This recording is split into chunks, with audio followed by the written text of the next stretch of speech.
Hey everyone, welcome back. So, inflation is upon us. She has arrived, she doesn't seem to be going anywhere, so we have to adapt. Today, I wanted to share with you a few tips and tricks on how to maintain a polished, sophisticated look without breaking the bank. It is possible. We'll see it together. I have been through my ups and downs financially, especially when moving to Italy. I had to start thinking and calculating in euros. That was a shock, but we made it through. So stay tuned because we are going to go through my 7 tips on how to look refined on a budget. First tip is to get your basics in the best possible quality you can afford. I know it's counterintuitive. We're talking about how to budget, and now I'm telling you to spend as much as you can on a piece of clothing.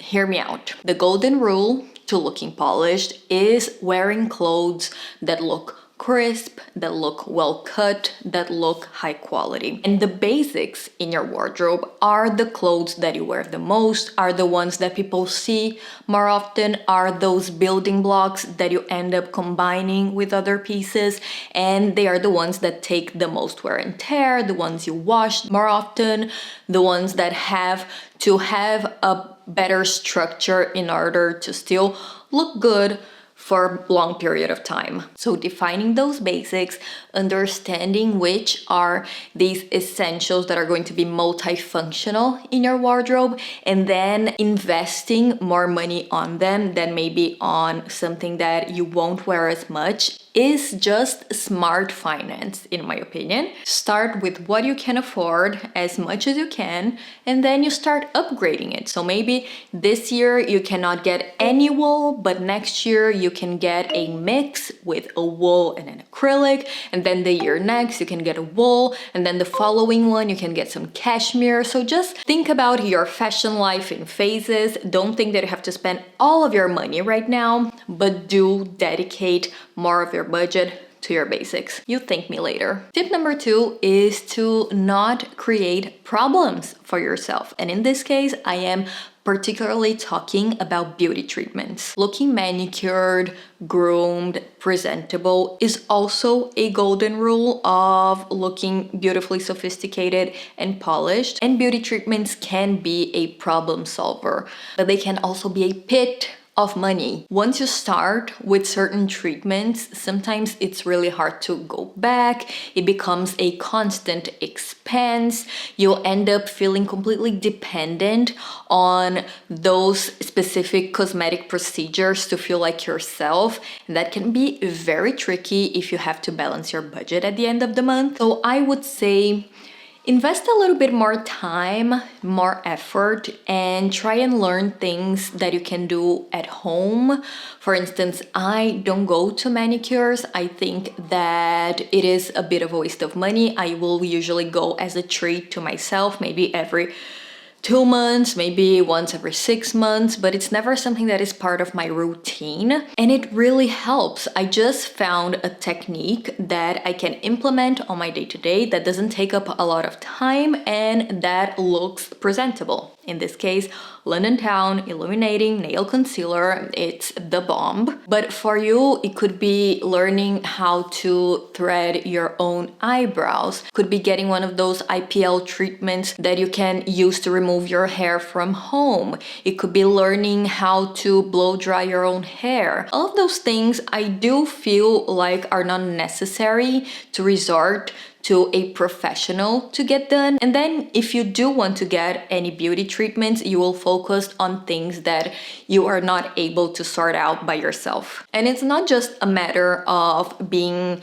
financially savvy, but it's also maybe if you're stuck in an emergency, maybe if you're doing a long period of traveling, knowing these things will assure that you look good no matter what the situation is, and just analyze what will be a return in investment and what will not. Tip number 3 is to revamp what you already have. Nowadays, we do have such a huge offer of products, so many available things that we can buy at all times, that when we have something that we don't really like or that is not really impressive, we automatically in our minds think that we can just throw that out and get something new. I think there is a smarter way to go about it, which is by just tweaking a few details if you can. If you feel like a piece is a little bit boring, maybe changing it up slightly with the help of your seamstress,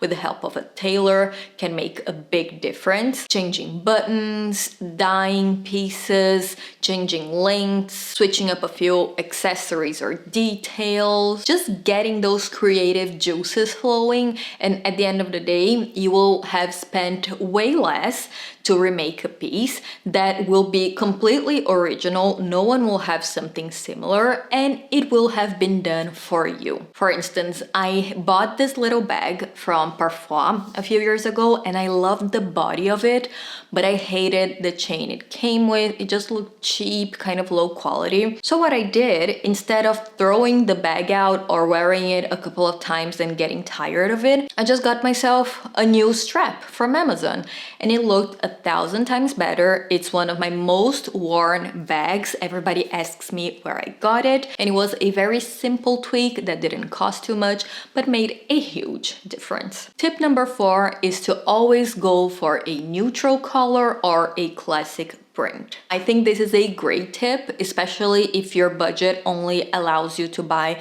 from fast fashion, because it's really easy to get entranced by the colorful, blingy, printy things and forget that we have to take those things home and actually wear them in real life once we buy them. So even though it might seem a little bit boring, just try and be disciplined and go for the more neutral colorway. Again, fast fashion has been crazy for a while, but right now I think they're doing a great job in offering neutral options.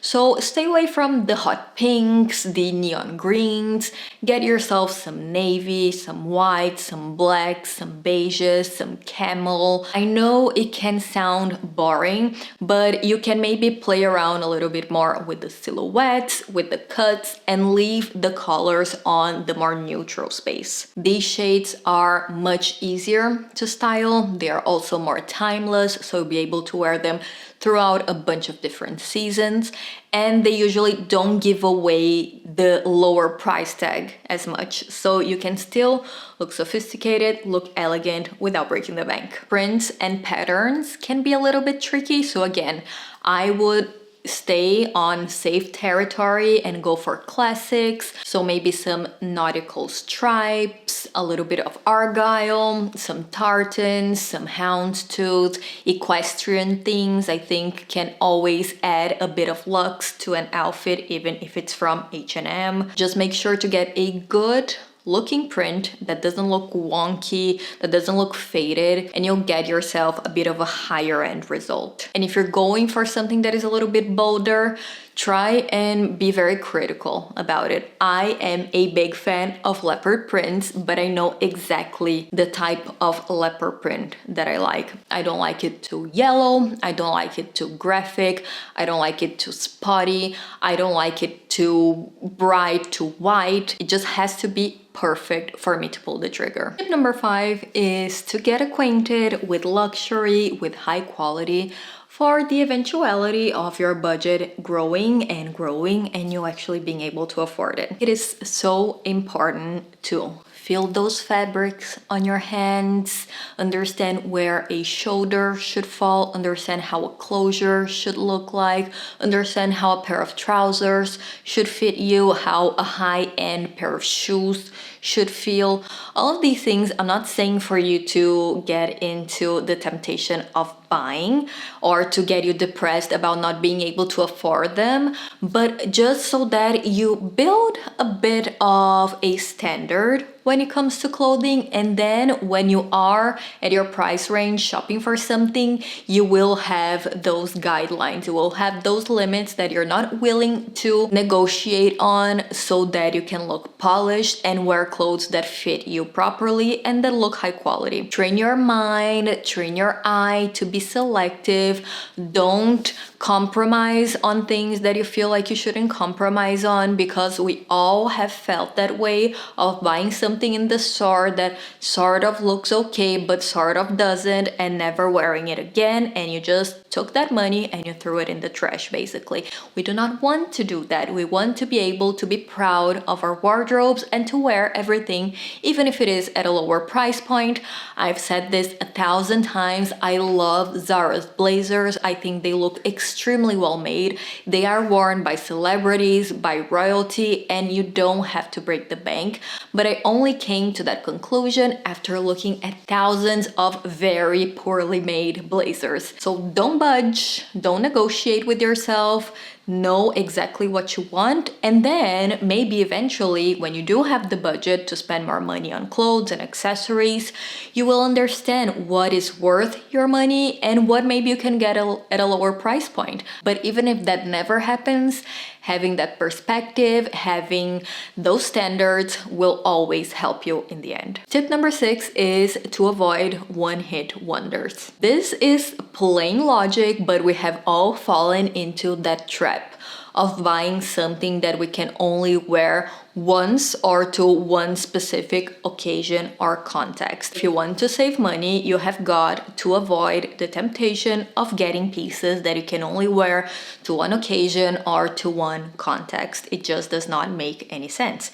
I have been seeing this trend lately of people who buy clothes maybe for one trip, maybe to take a picture and never wear it again. Are we going crazy? This cannot keep happening. It's insane. Instead of that, go for multifunctional, versatile pieces that can travel through different scenarios. So be it a season, be it an environment, be it a trend, you want something that, again, is everlasting, is timeless. Jackets that can be layered in a multitude of ways, skirts that can be worn with sandals or with knee-high boots, dresses that you can wear to a cocktail party or to the office, depending on how you style it. These are items that not only will save you money, save you space in your wardrobe, but they will also sort of take the thinking out of the process of getting ready, because you know that those pieces will work in a multitude of ways. And even for packing, if you have pieces that work among them, pieces that can go from day to night, pieces that are easily coordinated, that can be completely transformed just through the change of accessories, will also save space in your luggage, which leaves space to buy presents and souvenirs, which is always so much nicer than feeling like you overpacked at the end of a trip. 7th and final tip is to pay attention to niche brands and the secondhand market. We are always aware of the same old brands because those are the brands that have the marketing money. They pay for the advertising, they pay for the positioning and the real estate, so you're always seeing them. It's really easy to forget that there is a whole world out there of unexplored fashion. I've done a few videos about smaller, unknown, underrated brands that you can find here, but I do think it's very important to remain curious and to try and explore different things, different designers, different labels. There are so many beautiful niche brands nowadays that you can just find through Instagram that have the same level of quality, the same ethical manufacturing, sometimes even better, the beautiful design, but since they don't spend so much on marketing, you can get something very special, very beautiful at a lower price point, and it's way less likely that someone will have the exact same piece as you do. And who knows, maybe the brand will eventually explode and you will have a little treasure in your hands. Same goes for pre-loved pieces. You can absolutely get yourself some good quality for a lower price range. Just take advantage of the market as it is right now. A lot of offering. There is so much that you can explore when it comes to pre-loved. You can get something that is from an unknown designer in a really high quality, or you can actually get designer for a better price as well. There isn't that stigma anymore. There isn't that feeling of second hand being a negative thing. But if you are still not comfortable with wearing actual apparel, actual clothes that might have belonged to someone else, maybe start with accessories, jewelry. You guys know I love me some vintage jewelry, which I have on right now. Things for your home, books, anything that you can save some money on, but still have that good looking high-end feel is a great solution. So go on Etsy, go on your Instagram's explore page, go to the antiques market, go online on eBay. You will always find something for you. This is it, everyone. I hope this was helpful. Please leave us some tips and tricks if you have them as well in the comments below. I think they are so useful, and I think we should all be very mindful right now to not go into debt, to get ourselves a handbag, to not just throw things away just because they don't look cute anymore. Thank you guys so much for watching, and we'll see each other again next time. Bye bye.